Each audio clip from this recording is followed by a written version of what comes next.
जय हिंद दोस्तों, स्वागत है आप सभी का अपने परिवार यूनिट टेक में। साथियों, बिहार में जिस तरीके से विशेष राज्य की दर्जों को लेकर के बयानबाजी हो रही है, हम इन सब चीज़ों से इतर होकर एक सवाल पूछना चाहते हैं। आखिर बिहार में विशेष राज्य की दर्जा क्यों चाहिए? आखिर जब मान लीजिए विशेष राज्य की दर्जा नहीं मिल रही है, लेकिन जो पैकेज के रूप में करोड़ों रुपए मिल रहे हैं, आपके पास कोई प्लान है कि इसका खर्चा आप क्या कहाँ कहाँ कीजिएगा, क्या कीजिएगा? हमें तो आप को नियत पर ही भरोसा नहीं है कि आप लोग का साफ नियत ही नहीं है कि आप करेंगे क्या, प्लान ही नहीं है आप लोग के पास। ये करोड़ों रुपयों को आप क्या कीजिएगा? अदर स्टेट वाले लोगों के वेतन के रूप में बांटिएगा, यही कर सकते हैं। आखिर बिहार में ऐसी कौन सी मुसीबत आ जा रही है कि आप विशेष राज्य की दर्जे और पैकेज की बात करने लगते हैं? पहले ये साबित कीजिए, पहले ये लोगों को बताइए कि हाँ, बिहार में बेरोजगारी है, विस्थापन है, पलायन है, इस सब चीज़ों का समाधान निकालने के लिए हम विशेष राज्य की दर्जा या पैकेज की मांग कर रहे हैं। इस तरह से काम नहीं चलेगा, केवल ढिढोरा पीटते रहते हैं विशेष राज्य की दर्जा, विशेष पैकेज, ऐसे ऐसे। आप लोग का नियत ही नहीं है बिहार को आगे ले चल के बिहार के युवाओं को लाभान्वित करे, उनको रोजगार दे। क्योंकि जब ऐसी स्थिति रहती, आप लोगों की ऐसी मंशा होती, तो ज़रूर आप डोमिसाइल नीति लागू करते, ज़रूर आप बिहार को लेकर के कोई ऐसी योजना बनाते। जब आपको राजनीति करना पड़ता है तो ले आ जाते हैं विशेष राज्य की पैकेज या दर्जा की बात करने लगते हैं। जब हम लोग डोमिसाइल की बात करते हैं तो हम लोग गलत साबित हो जाते हैं। क्यों?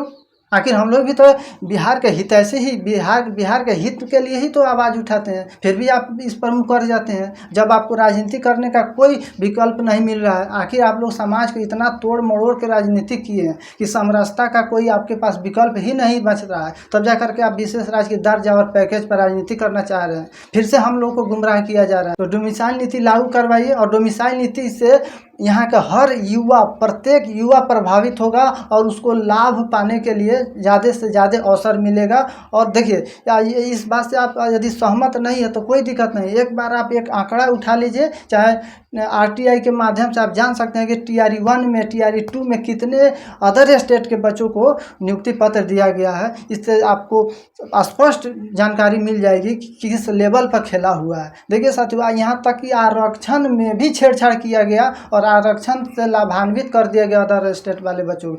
शुक्र मनाइए कि पटना हाई कोर्ट ने जिस तरीके से निर्णय दिया, तब जाकर के इन्होंने लेटर जारी किया है कि हाँ भाई, अब डॉक्यूमेंट वेरिफिकेशन होगा और अदर स्टेट वाले बच्चों का नौकरी अब धीरे धीरे जा रही है। इस तरीके से इस पैमाने पर खेला करेंगे तो इन लोगों का नियत पर कौन भरोसा करेगा कि बिहार को विशेष राज्य की दर्जा भी मिल जाएगा या करोड़ों अरबों खरबों रुपया भी मिल जाएगा, तो यह क्या करेंगे? इसके पास, इन लोगों के पास प्लान ही नहीं है। यहाँ के लोग ट्रेन में पशुओं की तरह लद करके बाहर जा कर के मजदूरी करते हैं, फिर भी आप लोग के कान तक जू नहीं रेंगती है। आपके पास प्लान भी तो होना चाहिए कि भाई हम पलायन को कैसे रोके, विस्थापन पर कैसे लगाम लगाए। इस तरीके से आप कोई भी कमेटी भी नहीं बैठाए हैं, तो आप लोग के नियत पर कौन भरोसा करेगा? आपसे मैं यही उम्मीद करता हूं कि इन सब चीज़ों से इतर हो करके आप डोमिसाइल नीति पर बात कीजिए, क्योंकि यहाँ पर जन जन को प्रभावित करेगा डोमिसाइल नीति। इस बात पर यदि आप सहमत हैं तो आप हमारे इस वीडियो को शेयर कीजिए। डोमिसाइल पॉलिसी ही यहाँ के अधिकतर लोगों को लाभान्वित कर सकती है। ये पैकेज आएंगे, ख़त्म हो जाएंगे।